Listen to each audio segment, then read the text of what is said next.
নমস্কার, সকলকে আমার চ্যানেলে স্বাগত জানাই। আজ আমরা রায়মার্টিন প্রশ্নবিচিত্রা 2026 পঞ্চম শ্রেণীর 9 নম্বর স্কুল পরিবেশ বিষয়ের প্রশ্ন উত্তর নিয়ে আলোচনা করব। একের দাগের 1, ধাপ চাষ হয় পাহাড়ি অঞ্চলে। একের দাগের 2, ভারতের স্বাধীনতা দিবস পালন করা হয় 15ই আগস্ট। একের দাগের 3, গাছ আমাদের অক্সিজেন দেয়। একের দাগের 4, টেরাকোটার কাজ হয় বিষ্ণুপুরে। একের দাগের 5, আচার্য প্রফুল্লচন্দ্র ছিলেন একজন বিজ্ঞানী। 2-এর দাগের 1, পশ্চিমবঙ্গের সবচেয়ে উঁচু পর্বতশৃঙ্গ সান্দাকফু। 2-এর 2, কুলিক নদীর পাড়ে কুলিক পাখিরালয় আছে। 2-এর 3, দ্বারকেশ্বর ও শিলাবতী নদীর মিলিত নাম হলো রূপনারায়ণ।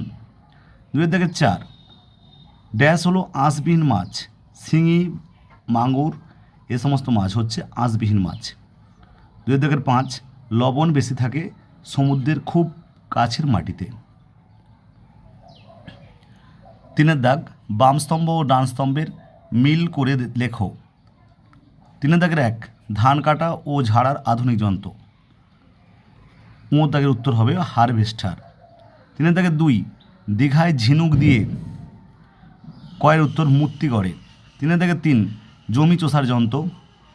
ঘয়ের উত্তর পাওয়ার টিলার। 3-এর দাগের 4, পেঁপের মতো দেখতে।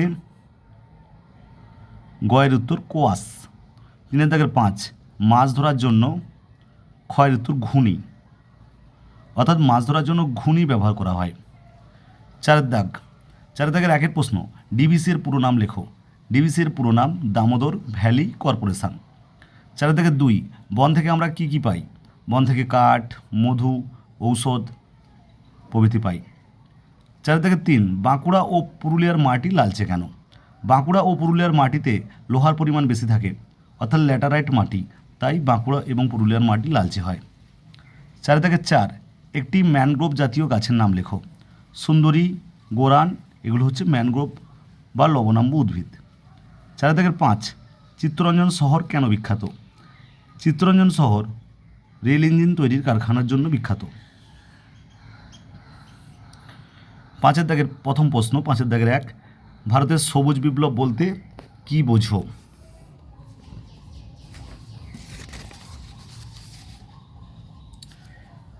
কৃষিক্ষেত্রে উন্নত মানের বীজ, সেচ ব্যবস্থা, সার ও কীটনাশক প্রয়োগের মাধ্যমে শস্য উৎপাদন বহুগুণ বাড়িয়ে তোলার প্রক্রিয়াকে বলা হয় সবুজ বিপ্লব।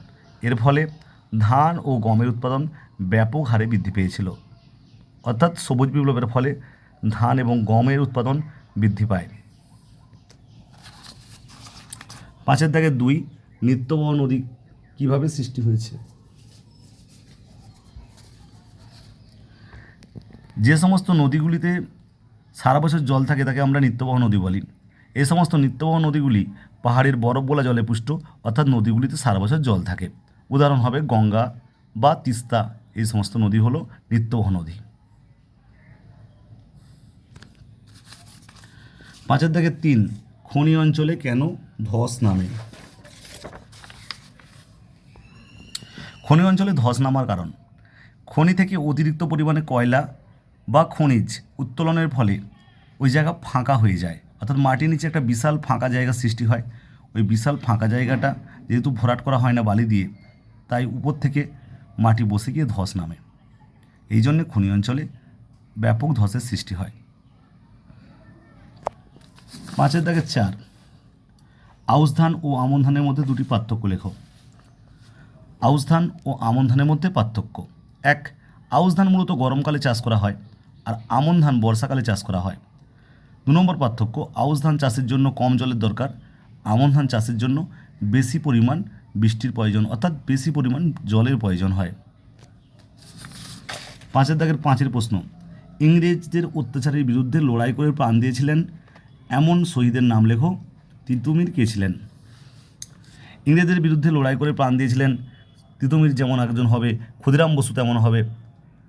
আর তিতুমির সম্বন্ধে লিখতে বলেছে, তিতুমির ইংরেজদের অত্যাচারের বিরুদ্ধে লড়াই করে শহীদ হয়েছিলেন।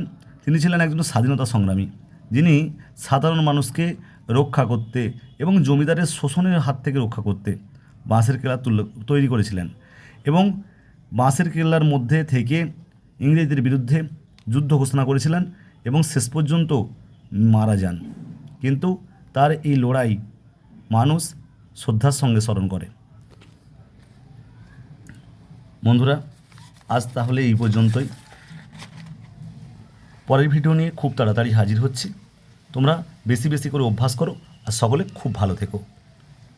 ধন্যবাদ।